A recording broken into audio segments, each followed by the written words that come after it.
Let's take a guzzle of water. Let's hydrate ourselves for the project ahead of us. I'm gonna be honest with you.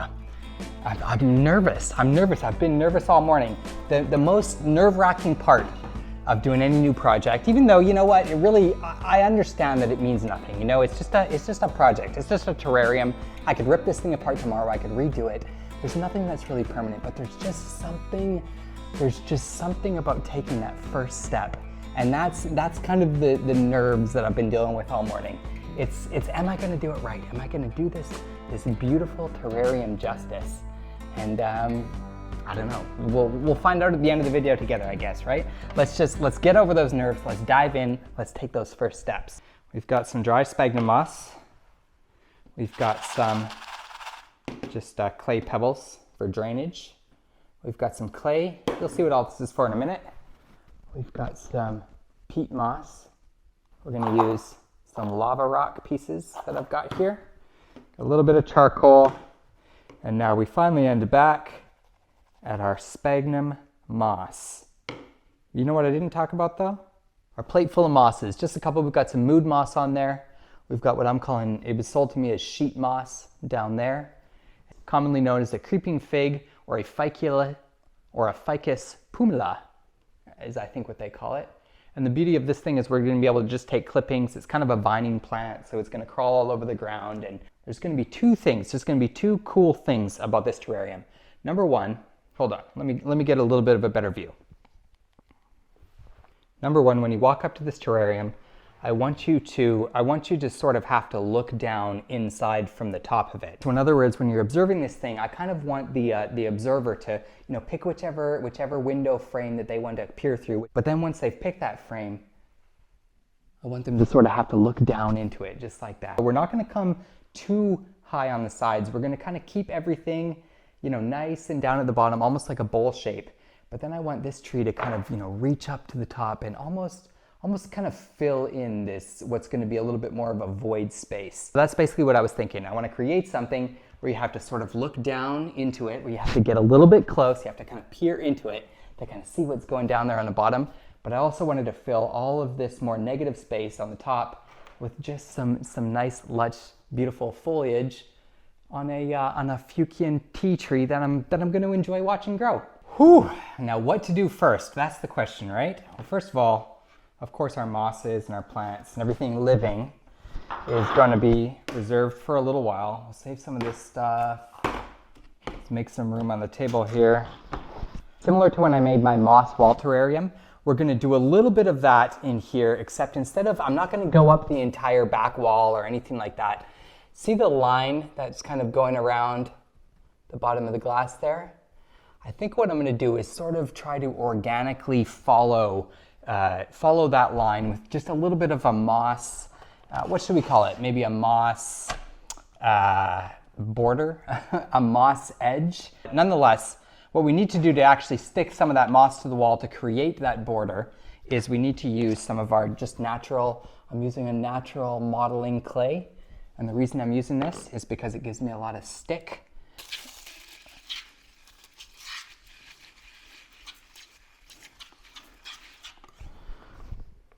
And then what I learned from our last terrarium build with the moss wall is the idea is to throw some of this peat moss in here and make it sort of a mud. Now we could try to be careful with it and use tools, but what I always suggest is just take every opportunity to get your hands kind of messy. And believe it or not, these hands that we were given are they're the best tools that we got. You know, we've got cool tools, but there ain't nothing that lives up to your wiggly little fingers. Because if you think about it, we wouldn't even be able to operate those tools without these wiggly little fingers. Anyways, this is just sort of random mud mashing banter. And now that we've got our sticky mud created, we can actually start putting it into the terrarium. Now again, what we're actually going to do is I'm going to just sort of follow this line, not exactly. Again, I want to kind of create that visual effect that you want to look down into. So I want to create almost like a bowl shape on the bottom of this terrarium. Here's the pro tip that I'm going to share with you. I've got icky gooey fingers right here with some sticky mud that's going to make a mess all over the outside of our beautiful new terrarium, unless I think ahead of time and I put a couple little sheaths on top of my fingers when I'm interacting with this thing. Sometimes you need to grab the side. Just pay attention to that sort of stuff, you know? Let me give you a POV, even though it's a little bit tricky to do one-handed. But you know, it's kind of fun in a way. It's like following the lines, except this time instead of using, you know, markers or crayons or something like that, when you're a big boy and you're all grown up, you get to take you know, different types of mediums like sticky clay and mosses and all sorts of things, and you get to arrange beautiful diamond terrariums like we're doing right now. Just a muddy border done. In fact, let me give you a bit of a close-up. We're sort of creating that bowl shape in the bottom of this terrarium, and I want to adhere moss all the way to the outside, sort of as a border, and that mud is going to be what we adhere, well, this moss onto. Let's do that. Now, if you know me at all, you know that moss is one of my favorite plants in the world, as I'm sure is of anyone who likes this sort of stuff. This is going to be our focal point. This is going to be what the person comes for. This is going to be what the viewer bought the ticket at the door to come and look at. But the moss, this is kind of the backup singer. This is the supplementary stuff. And I wanted to keep it really simple on the moss here. Again, we're just creating just a nice little border around the top. We're going to have some moss on the ground and things like that. Got a big old clump of mood moss, and the reason I chose this one is because it looks cool, and I've got so much of it. And this other one is just, it's a sheet moss. It's going to be a little bit of filler, a little bit of supplementary. I think I'm going to use this more on the bottom. And 1/3 that I didn't mention is a clump of living sphagnum moss. And the reason I chose this is because right down there, look at the way that this stuff just kind of blooms up like little tiny mossy flowers. Look on the back wall there. See that little sphagnum sprout? That little sphagnum sprout back there? So this sphagnum moss might look like a bit of a dirty mess right now, but it's just really cool to watch. It's really cool the way it kind of sprouts. I think it's one of the most lively mosses there is. It's not the most beautiful, it's not the most delicate, but you know, a word that I like to use a lot of the times is interactive, and it sure does have that interactivity to it. You know, I think we've already been celebrating our squishy little fingers in this video, and we'll continue to do so. We're just going to rip little chunks of moss off like that. We're going to find us. We're just going to pick any random spot in the old terrarium border here. Going to work everything, marry everything together. And there we go. We've got our first little chunk of moss wall border. Most importantly, now is the time that we zen out, and you know, we just enjoy sticking our moss to our mossy, muddy border. This is the only time. Just remember this when you're building your terrariums. This is what I love about building terrariums. This is the only time that you're ever going to get to see this terrarium in this state. You almost like, you're always thinking of the finished product, right? Of, oh, you know, how beautiful it's going to look and all of that sort of stuff. But what we never think about is how we might miss, you know, how it looks with nothing in it, right? That's something that's going to be gone forever after this. With this diamond terrarium, it's got such a 360 presence to it that I just couldn't. I debated, believe me, I debated putting moss all the way back up these walls, and something kept telling me to make it sort of I don't know, I just wanted to create something that you have to approach from a bit of a different angle. That's what I love about these geometric terrariums, is that there's all these different angles, there's different windows into the world that's living inside of this thing. Now, some people might look at this backside here, and they might think that this kind of dry clay in there just looks a little bit weird, but you know what I think is going to be one of the most amazing things about this terrarium? It's going to be this layered effect that we're going to create when we put the substrate into this thing. And it's almost going to look like a little chunk of earth. And that's the idea that I'm always thinking about when I'm creating terrariums, is just creating a little chunk of earth. I am already digging. I'll give you a top view after I've squished all this moss onto the border. But it's creating sort of it's almost like that bowl kind of look, but the moss is sort of, you know, encroaching over on the border, causing you to have to sort of, like peek down on what's in there. I'm thinking about the combination of human technology and nature. I like to think about everything that it took to actually put this crazy diamond shaping terrarium together. I had to order this thing from Turkey on the internet. Someone had to create the internet. I had to order this thing from Turkey. It got shipped to my house all in one piece. Same thing with these mosses. The majority of them I ordered from online places, and they got shipped in a box to my door. And now here we are. We're sitting at a table in my dining room assembling a brand new diamond terrarium. And what the heck does all that mean? It doesn't mean anything. And I think that's the beauty of it all. So let me give you that top-down view that I promised. A little spin while we're at it. See how it creates sort of that just bowl? Doesn't the moss kind of leaning over the edges just sort of invite your eye down towards the bottom? The only thing left to do, I think, is shove you down into that terrarium.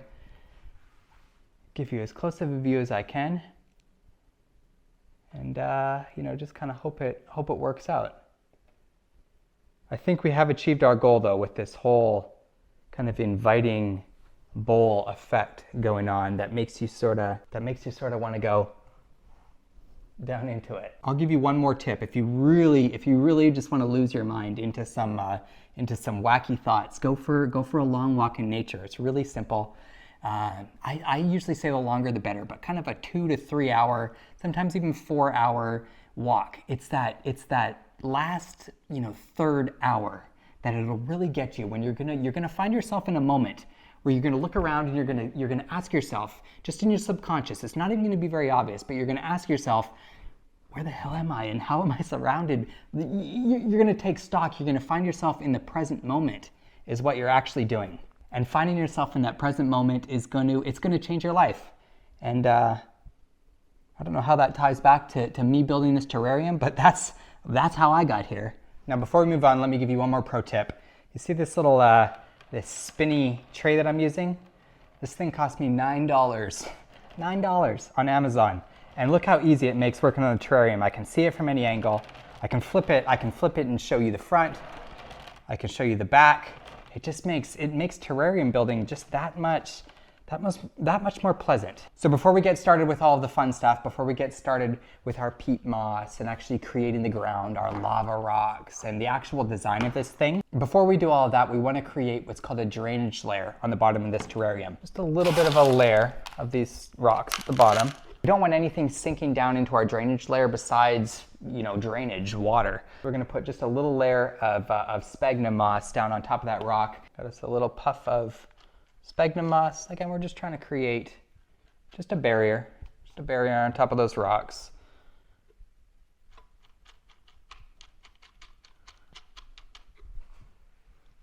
And already you can start to see that layering effect that we're getting here, where we've got the clay that's kind of got this organic, kind of, just torn out of the ground sort of shape.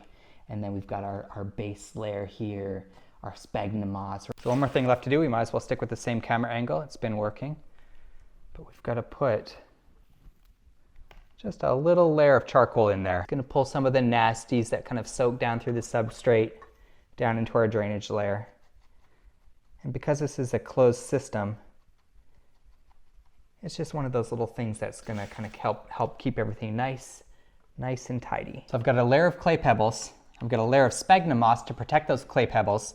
I've got a layer of charcoal to kind of filter everything out for us, kind of help keep all those nasties out of the terrarium. And now on top of all of that, we're going to put what most people think about when they're walking along in the forest floor. And that's going to be, we're using a peat moss, but it's got that dirt. It's the substrate. It's the thing that the roots are going to be living in. Just to add a little bit of flair to our substrate, I'm going to add just whatever leftover sphagnum moss that we got. We're going to tear this up pretty good. We're going to mix it into our peat moss. And this will just kind of help create a little bit more of an aerated, or I don't know. I'm trying to think of a technical thing to say about what it'll create, but it's just going to kind of create more of a typical forest floor, more something you'd expect to find out in nature. And really that's all we're really ever trying to replicate. Just to sort of get some of this bottom layer filled in. Let's get a nice layer of our peat mossy mix.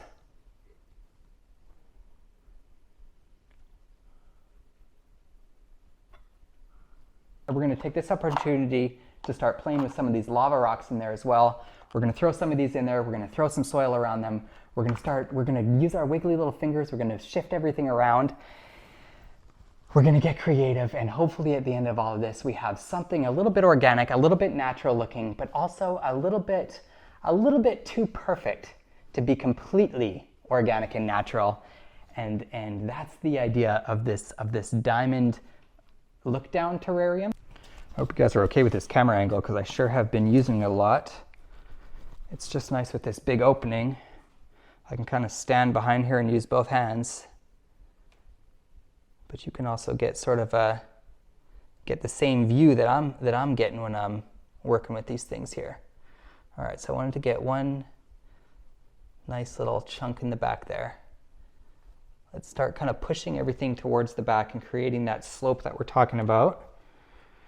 Should we get, now I'm considering using our largest chunk. You know, in kind of reference, this is how big this one is compared to all the rest of them are about this size. And this, we have to decide if we want it to be a visible piece or if we want it to sort of be a support piece. Maybe we can work it into something of both, but I think I'm going to stick this one right in the back. I think I'm going to use this as our starter stone to sort of get some sort of environment going on in here. So I guess sort of the idea is going to be to create almost a second layer, although it's not going to be very big, but I'm trying to create almost a second layer back there on top of some rocks. Get a little bit like that. Another one of those kind of strange looking pieces, although this one might work. Whispering to yourself when you're doing this kind of stuff is always, I find, honestly, when I say this, I mean it. It helps you be more creative. Now, the one thing we don't want to forget is we still do have to fit our tree in there. We've still got to somehow get this whole thing. I know it's going to take a little bit of trimming to get it towards the top there, but we've got to make sure that we don't crowd this bottom too much either. So before we go any further, before we work the terrain anymore, I think what we're going to do is we're going to dethrone or depot this Fukien Key ginseng plant. We're going to get a look at the roots that we're working with. We're going to get a look at how much space we're going to need. And I don't think it's going to be quite time to solidify this thing in the terrarium. We've got a little bit more work to do in there ahead of that. But this will give us a good idea of how much space we're going to need to leave at the bottom. It'll just save us from making a costly mistake and overcrowding our base substrate layer here and not being able to fit in the star of the show, our tree.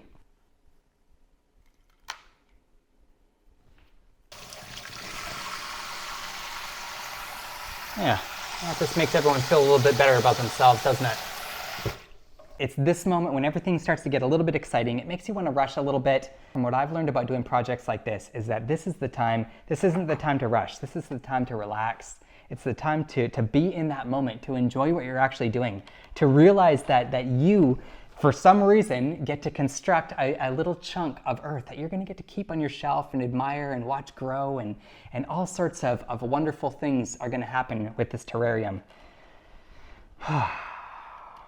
And it's just a fun opportunity to stop and think about that. The most important thing at this point is going to be shifting our focus back to our centerpiece here. We've got to get this thing trimmed up. We've got to make sure we can fit it into our terrarium. Because as soon as we fit this tiny little tree into our terrarium there, then the only thing we'll have left to do is the detail work. It's going to be spreading a little bit of moss on the substrate. It's going to be adding some of our creeping fig in there just to kind of fill in some of the details. But let's not get too far ahead of ourselves. We've still got a lot of work to do on this tree. This thing is massively oversized at the moment. So let me get both my hands back. We're going to trim this thing up. We're going to attempt to fit it into the terrarium here. Oh, it's still a little too wide, guys. Here's what we're going to have to do. One more trimming. I fit it in there that time, but it was still just pushing this little stem right here. Was pushing against the back of the wall. I think maybe this one's a little too long too. Get some of that off. It's pushing on the top quite a bit. And I think we can go down a little bit further into the substrate here. I think it's just slightly too tall. I didn't want to lose this big old bushel of growth right there, but I think I'm going to have to cut this thing right there even.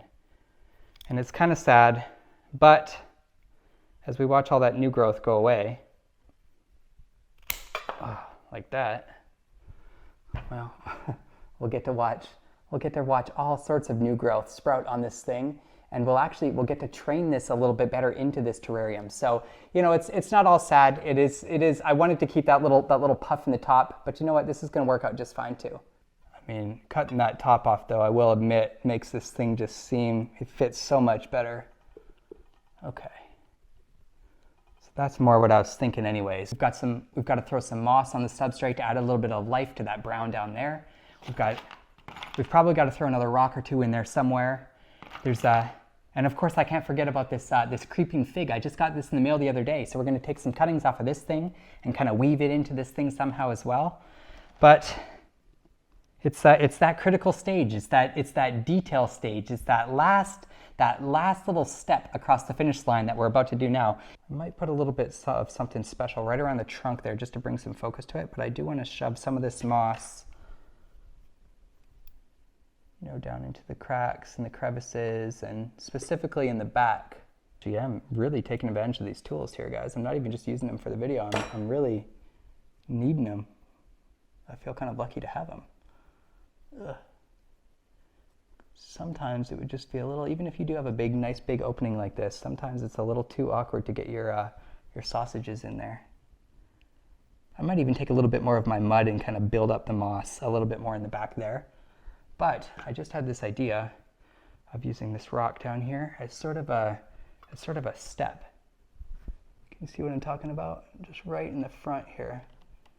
And really, you'll only even be able to notice it if you kind of peek in and look down there. So I've got a little bit of this light gravel here that I think is going to do a good job, since we've kind of got a lot of these dark tones, these browns, these grays, these like hunter greens, and all of that sort of tones going on in here.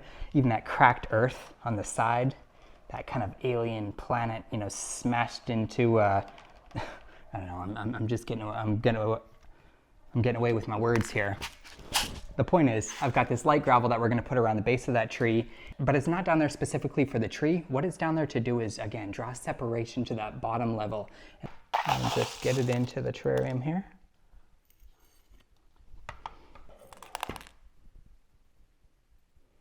Maybe a little bit more. The whole point of this thing is to get the viewer to kind of lean over and look down into our diamond look down terrarium. I think we are going to stick with that name, the mossy diamond look down terrarium. We've said it, so now I'll remember that in the editing. And just when you thought you were done, I will admit it's looking pretty dang close to done. But there's always still just one more thing to do. I still have not forgotten about our creeping fig, or our ficus pumila, is I think how you say it. And that's the last living thing that we're going to add to this terrarium anyways. We've got a couple steps after this. We're going to have to show this thing off, of course. We're going to have to put it into its final place. But let me get you a nice up-close shot right from the door again, so we can add our final little touch, our ficus pumila. I've never worked with this stuff. I ordered 3 of these plants, and yeah, let's take some clippings, and we're going to place some little ficus vines all over the terrarium, just to add a little bit of interest, add a little bit of movement into this thing, if you will. Where should we put this thing? How about creeping right down? Maybe we should use these little viney things to kind of go from the back level, you know, bring it down into that front level again. So even if I shove that in kind of hard, I imagine this plant will root all back in here. It'll kind of take off. Maybe this little shoot that's already coming out here, maybe this will start to come up around the base of this tree, or who knows what these things will do. It'll be fun to watch and see what happens. One more snip of the longest piece I can find here, right between the nodes, and cut. This has actually got a couple different vines in it, so that'll be interesting. We can kind of spread these out in different directions. I'm going to stuff this little ficus pumila into our terrarium here. I'm going to clean this thing up. I'm going to spare you all of that stuff. I'm going to meet you back in the plant room, where we're going to find the final location for this thing. We're going to show it off. I'll shine some light on it. I'll give you the overview and give you all the little details. We'll admire this thing for a while. And yeah, I mean, how else do you end a terrarium build video? You show the thing off. So I'll see you soon. But before we get there, there's one last step. This is that little part that's gonna make you a professional. See these grungy little stains, these little bits of clay and little bits of dirt that we got all over the glass? Well, get yourself a paper towel and clean that crap out of there, you know? This is the opportunity that you have to really, you know, make this thing sparkle, because, well, I can tell you anyways from experience that after the day that you make it, your motivation to get in there and scrub the glass down and things like that are gonna be even less. And I'll tell you why. It's not laziness, you know? It is actually the real problem with these terrariums is that, you know, after you get used to seeing them for a while, you honestly stop noticing those little dirty bits, those little things that you only noticed in the very beginning when it was still fresh to your eyes. Don't trip and drop the terrarium that you just built. It would be an okay way to end the video, but not ideal. I think I've already got the perfect spot picked out for a new terrarium. Right here in its picture frame window right on the shelf. Ta-da! Ta-da! Ta-da! Doesn't it make you want to just walk up and kind of peek over the top like that? Well, it is and let me see if I get this right, our mossy geometric bonsai diamond, our mossy diamond bonsai terrarium. The mossy bonsai diamond terrarium. That's what this is right here. It's the mossy diamond bonsai terrarium. I think I got it right on that last one at least. I've got some of that ficus pumila down there in the background, just sort of taken over. I've actually got a pretty big clump of that stuff in the background, and then just a little bit of it attached to the side over there. And I love two things about this. Number one, it's the first time I've ever worked with this ficus pumila branching kind of stuff, so I'm excited to see that. But number two, you know, they are both in the ficus family, but I find that the leaves of both of these plants just complement each other so well. One more look inside, then maybe we'll do a smoke shot to end this video. It's always fun to do a smoke shot to end your terrarium videos.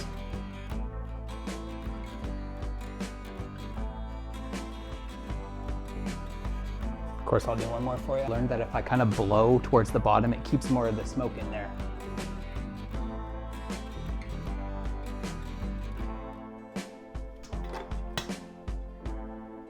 Just love how that bowl just kind of empties out in this thing. I love making terrariums. I loved this project. I hope you enjoyed watching me make this terrarium. I can't wait to see what's next. I'll see you there.